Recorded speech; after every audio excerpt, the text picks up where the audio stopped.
ನಮಸ್ತೆ, TV20 ಕನ್ನಡ ವಾಹಿನಿಗೆ ಸ್ವಾಗತ.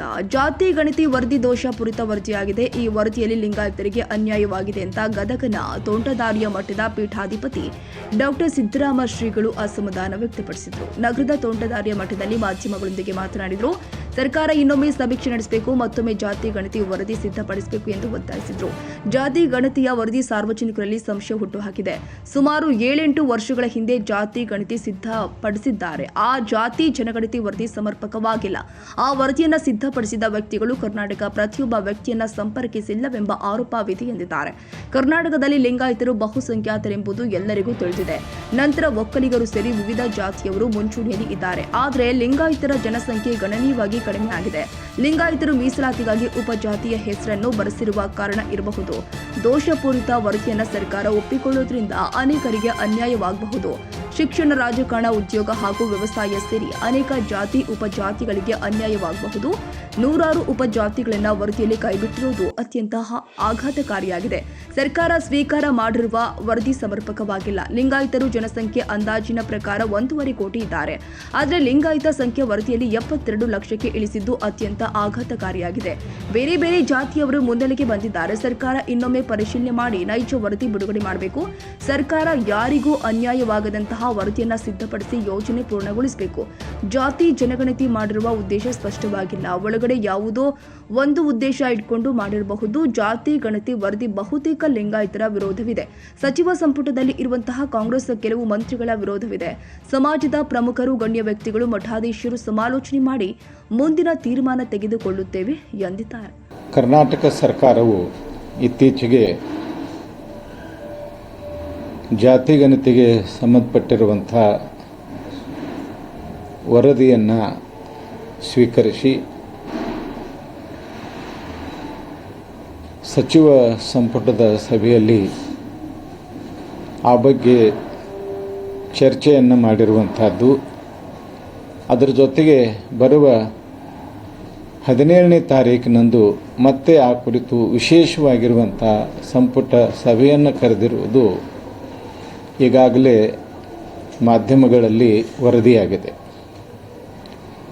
ಆ ವರದಿಯ ಪ್ರಮುಖ ಅಂಶಗಳು ಕೂಡ ದಿನಪತ್ರಿಕೆಗಳಲ್ಲಿ ಮತ್ತು ಎಲೆಕ್ಟ್ರಾನಿಕ್ ಮಾಧ್ಯಮಗಳಲ್ಲಿ ಪ್ರಕಟಗೊಂಡು ಈ ಜಾತಿ ಗಣತಿಯ ವರದಿ ಬಗ್ಗೆ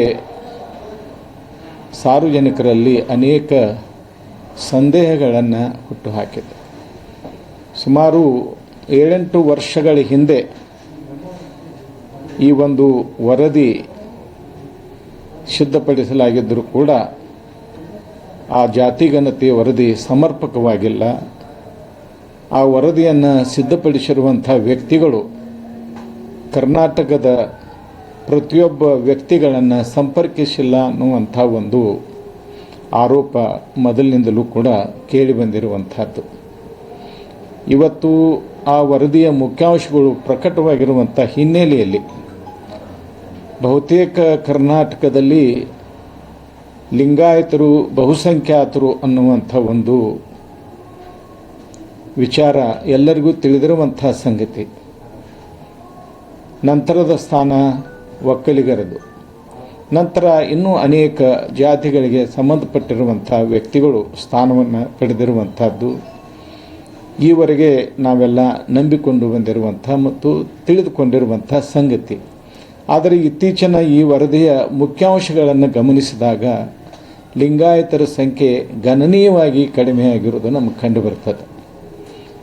ಅದರಲ್ಲೂ ವಿಶೇಷವಾಗಿ ಲಿಂಗಾಯತರು ಮೀಸಲಾತಿಗಾಗಿ